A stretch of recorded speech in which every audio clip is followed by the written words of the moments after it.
Hello, we're Twin TL from Harmony School of Nature, and today we give to you a real head-to-head battle between science's brightest minds. Our project is a battle between Galileo and Aristotle's theories of free fall and the test of air resistance. It revolves around this question: does mass affect the speed in which an object falls? To do this, we will be comparing the free fall of two objects of different masses regularly and inside of a vacuum.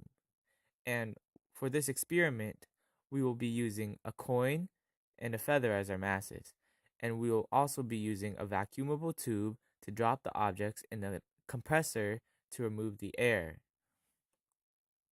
First, let's drop the two objects regularly inside of the tube.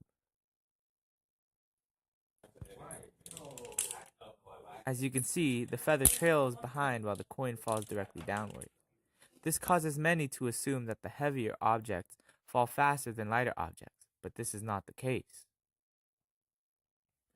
This time, we will repeat the experiment after removing the air from the tube. This meter shows the amount of air pressure inside of the tube.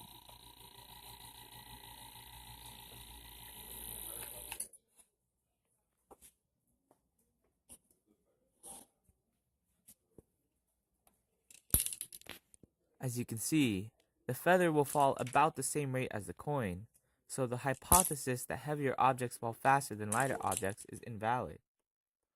By removing most of the air from the system, we reduce the amount of air resistance the feather experiences, allowing it to fall without being pushed upwards.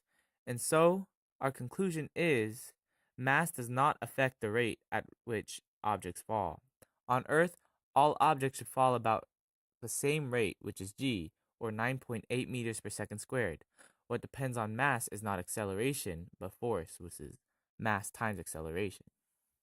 For a social studies component, we decided to focus on an experiment that NASA did on Apollo 15. Astronaut David Scott used a hammer and a feather during this experiment, and both objects reached the ground at the same time because of the lack of atmosphere in space. It proves that Galileo's theory was indeed correct. The gravity for different objects may vary, but the gravitational acceleration exerted on every object is the same. On our website, we've created a short argumentative essay between Galileo and Aristotle's theories. Please check it out on the ELA component tab. And thank you for watching Harmony Schools.